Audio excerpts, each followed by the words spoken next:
almas irmãs,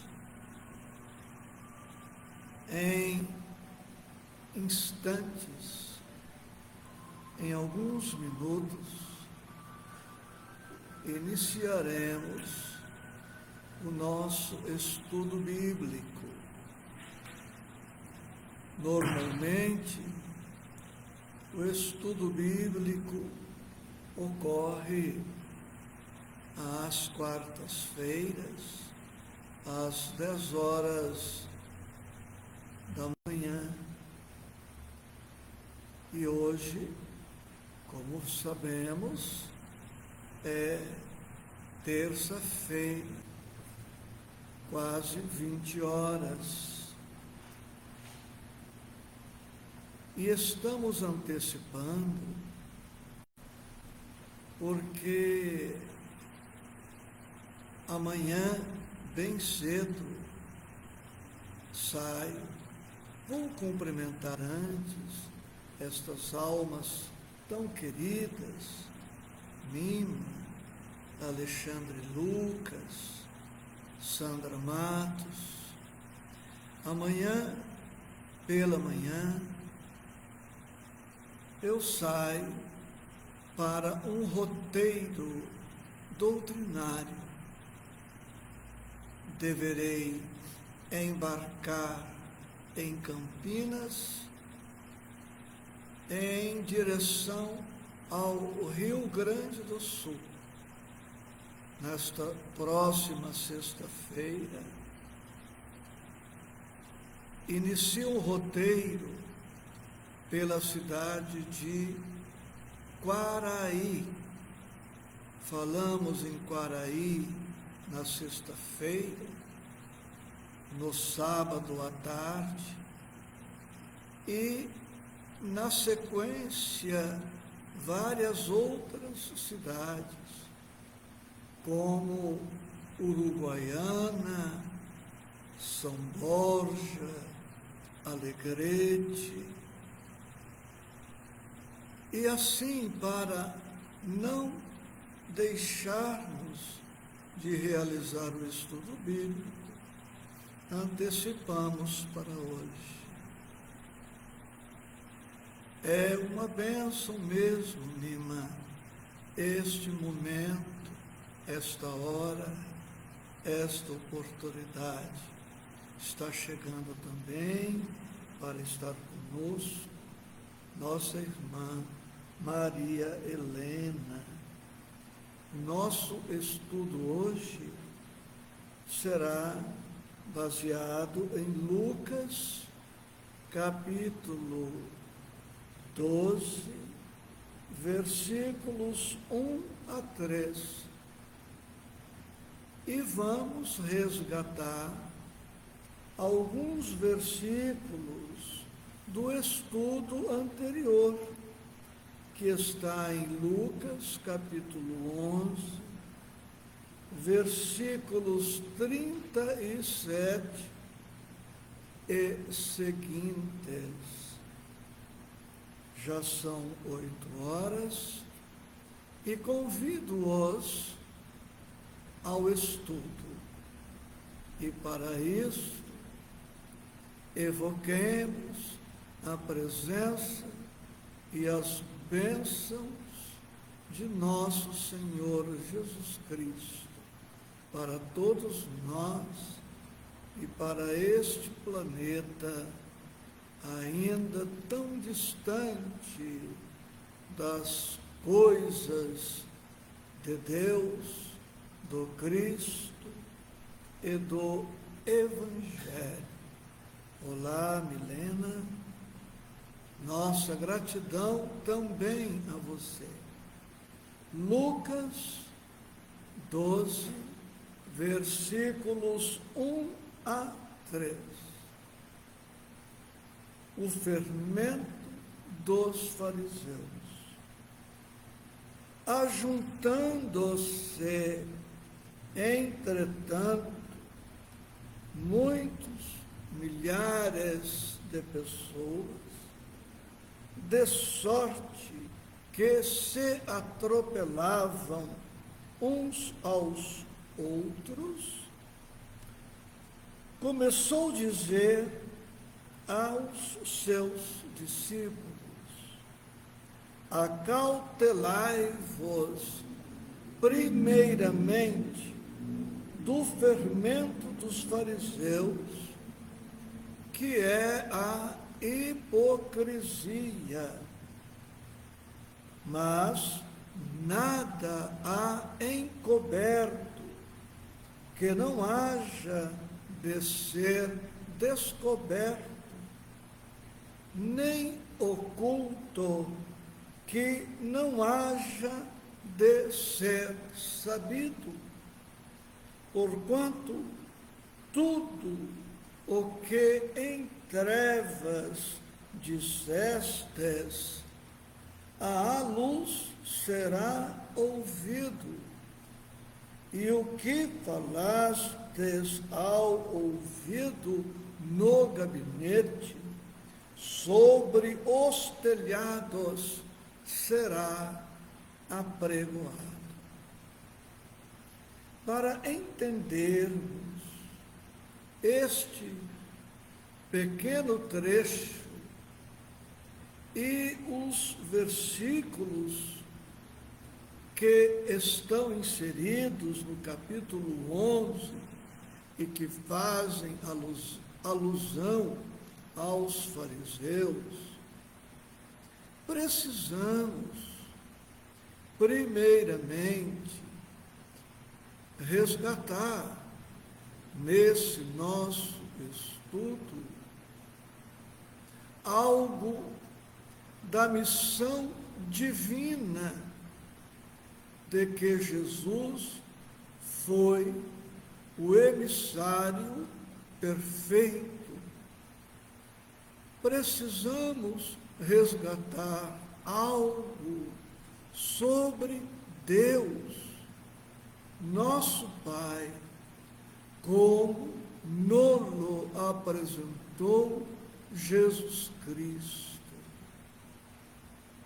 Hoje, para nós que já estamos suficientemente informados, não é novidade alguma recordar que Jesus é portador, é emissário da religião do amor, da religião do amor universal.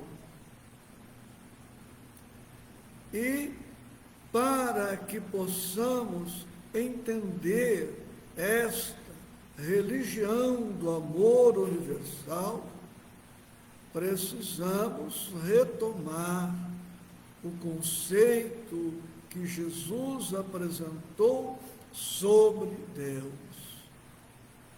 Deus é perfeito em amor, em sabedoria, em misericórdia, em compaixão, em bondade, em justiça e em tudo o mais que poderíamos agora apresentar.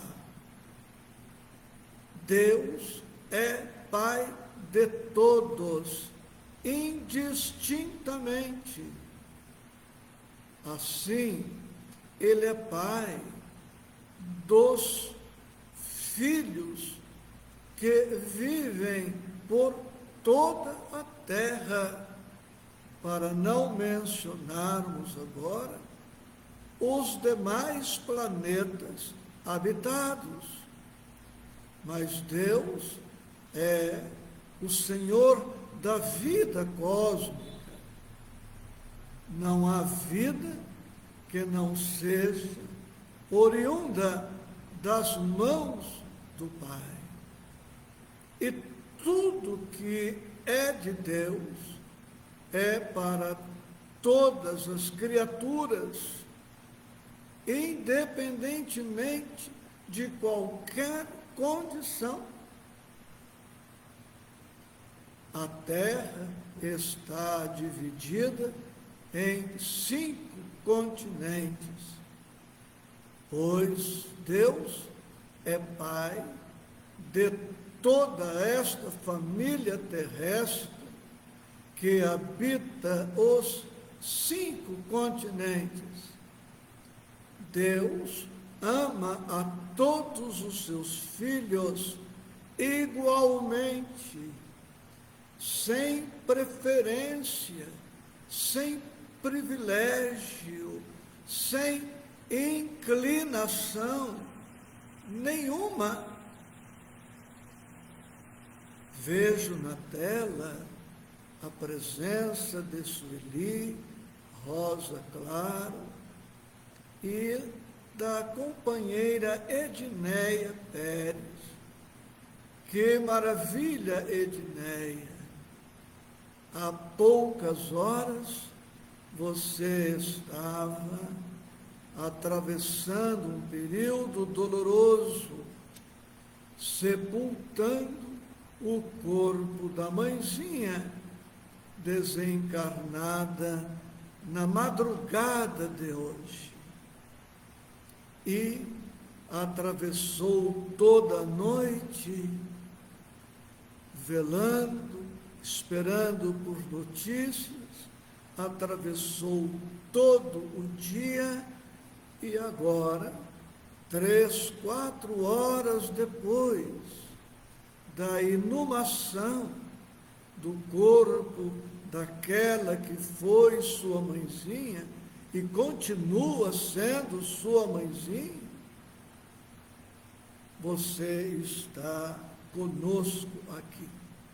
Então, a Evelise, a Sueli, a Rosa, todos nós, Edneia, te abraçamos, te homenageamos na sua coragem, no seu testemunho de fé. Pois é, Evelise Valim, quem é morto sempre aparece. Que maravilha! Seja você também, Evelise, muito bem-vinda, muito bem-vinda. Retomando os nossos estudos, não há criatura na terra privilegiada. Jesus não ama mais os espíritas que aos católicos, ou não ama mais aos católicos que aos espíritas, ou aos protestantes, ou aos budistas, taoístas, hinduístas, muçulmanos. E quando Jesus veio apresentando a religião do amor universal, portanto, apresentando o Evangelho, este Evangelho que a doutrina espírita resgata, restaura, recorda e reaviva, causou surpresa, impacto, porque à época do Cristo, o mundo era uma ilha de paganismo. Todos os povos da época eram pagãos, com exceção dos hebreus, dos judeus, que já tinham desenvolvido a crença no Deus único, mas por força da precária evolução, por influência de Moisés, dos profetas, dos líderes religiosos anteriores ao advento do Cristo, tinha-se uma concepção incompleta, imperfeita sobre Deus. Acreditava-se num Deus que fosse caprichoso, odiento, capaz de privilegiar alguns filhos em detrimento de outros. Deus era capaz de armar isto segundo a crença vigente à época. Deus era capaz de armar o povo hebreu para guerrear, matar, destruir os demais povos que eram tidos como inimigos. E os fariseus, hipócritas, como vemos aqui, embora tivessem um conhecimento dilatado sobre Moisés e os profetas, embora soubessem que Deus não era exatamente como se acreditava à época, eles insistiam em difundir esta crença. E os fariseus, com os príncipes, com os doutores da lei, defendiam uma religião ortodoxa, tradicionalista, rigorista, muito exigente, intolerante, uma religião que não levava os seus adeptos ao perdão, ao amor incondicional e restrito. Como dissemos em estudos anteriores, quando da vinda de Jesus, do Cristo, na personalidade Jesus, os judeus tinham mais de 600 prescrições, de 600 normas, e a maioria destas normas eram normas proibitivas. Não se podia isto, não se podia aquilo, e as penas para os desobedientes, para os não seguidores destas normas, eram penas muito rigorosas, podendo chegar inclusive à morte, até por lapidação, por apedrejamento.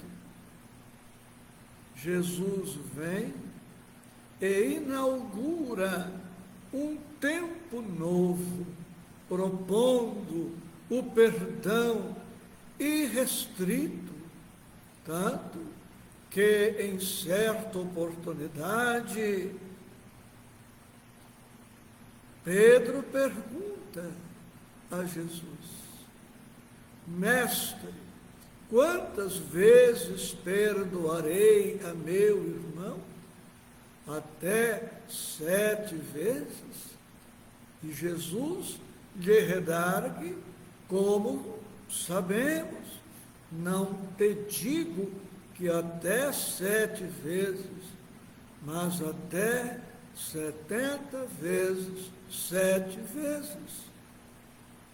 Que não significa 490 vezes.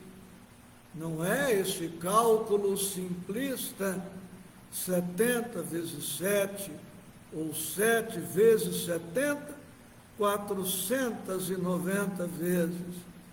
É 7 elevada à 70ª potência. 7 vezes 7, vezes 7, vezes 7, vezes 7, dá um número infinito para nós.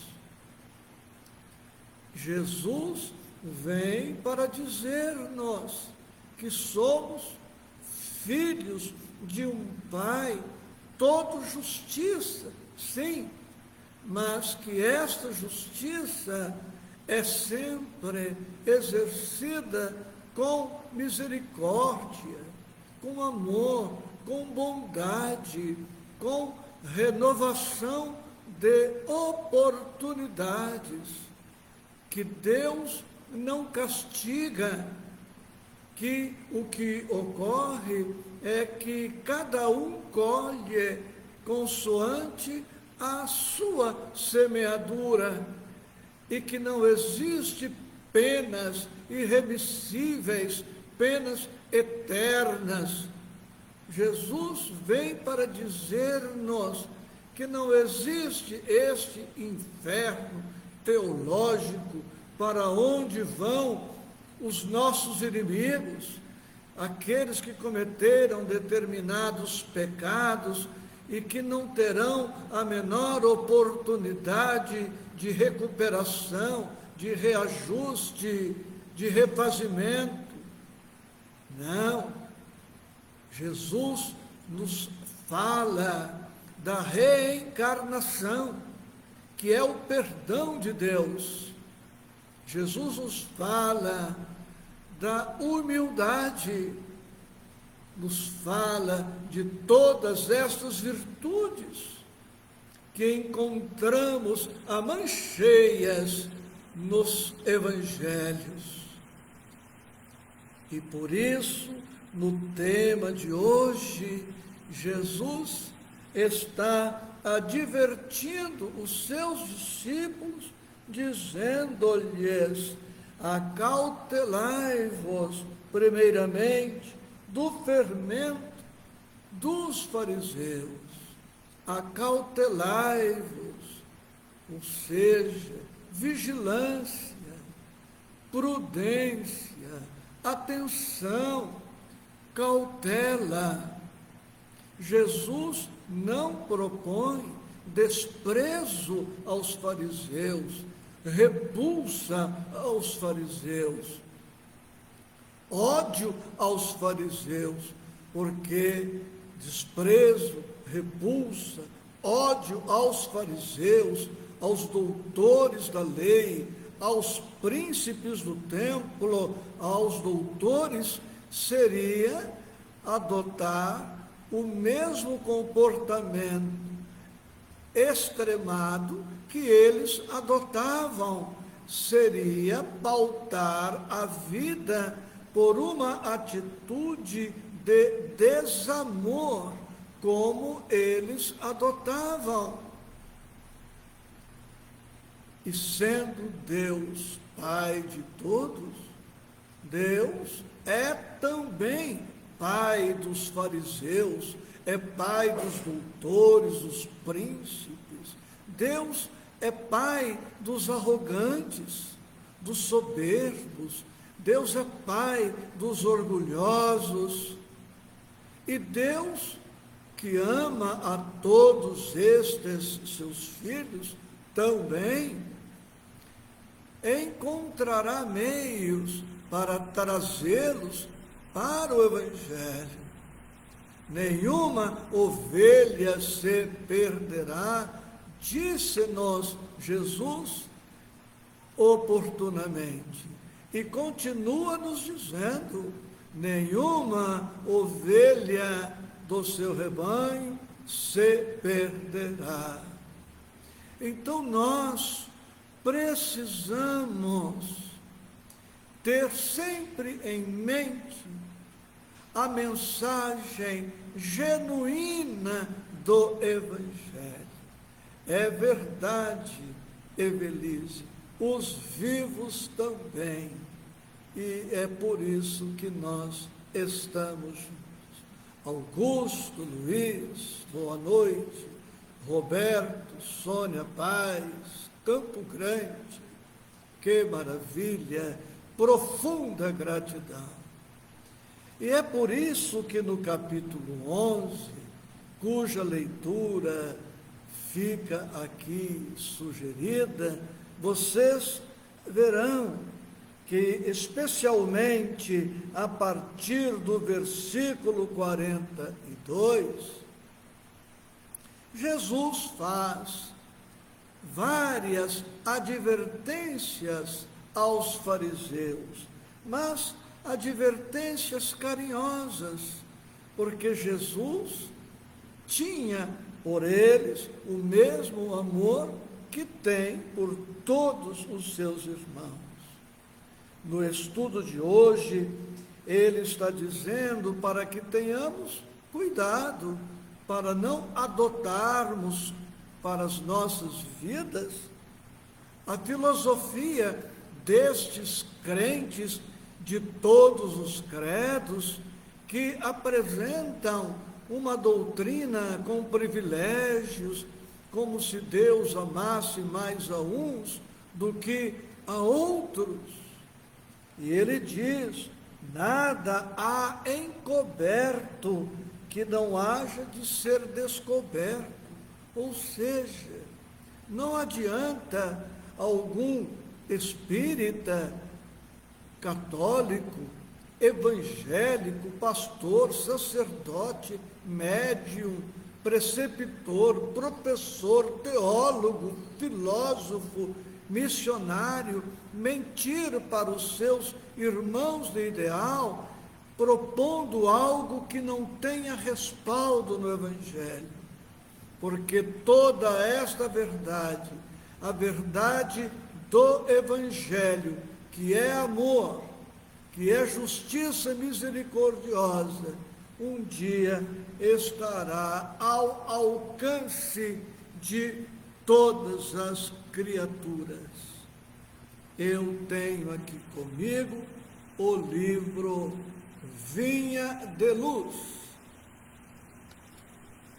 de Emmanuel e Chico Xavier, capítulo 54, por título Fariseus.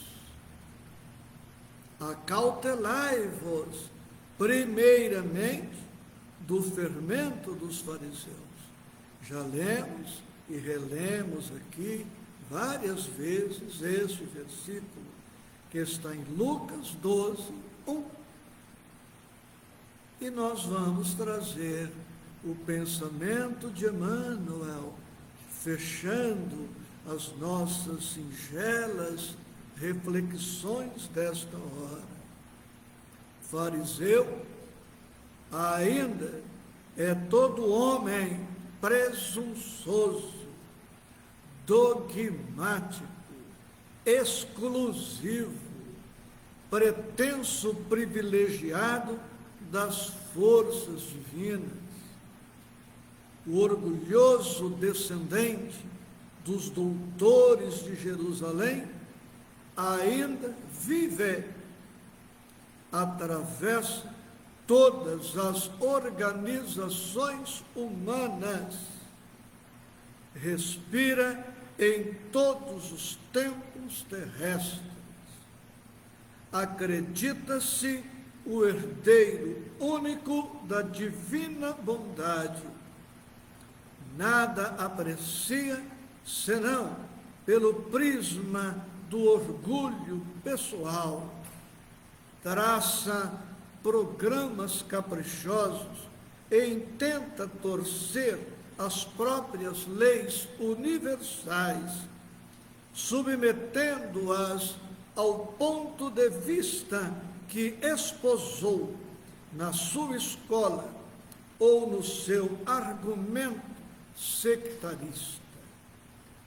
Jamais comparece ante a bênção do Senhor na condição de alguém que se converteu e instrumento de seus amorosos desígnios, mas como crente orgulhoso, cheio de propósitos individualistas, declarando-se detentor de considerações especiais.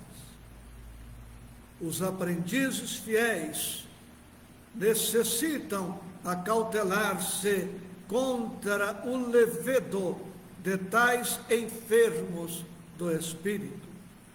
Toda ideia opera fermentações mentais. Certamente que o Mestre não determinou a morte dos fariseus, mas recomendou cautela em se tratando da influenciação deles. Exigências farisaicas constituem perigosas moléstias da alma. Urge auxiliar o doente e extinguir a enfermidade.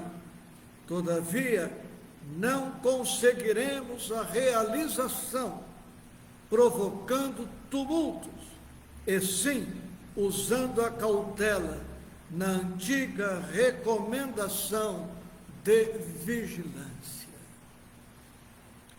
O Evangelho é amor, amor eterno, irrestrito, incondicional, invariável, amor misericordioso, amor competente, capaz de encontrar alternativas para os fracos, para os enfermos, para os que caem, para os que erram, para os que se equivocam, para os que tropeçam.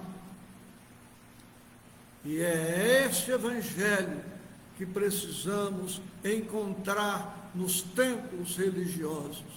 O que passa disto é humano, é enxertia teológica, enxertia fermentação dos pregadores, dos crentes, de todos os matizes, com interesses inconfessáveis, subalternos, irreconciliáveis com os interesses de Deus, com os interesses do Cristo para com todos nós. Profunda gratidão, com votos de saúde e paz em Cristo Jesus.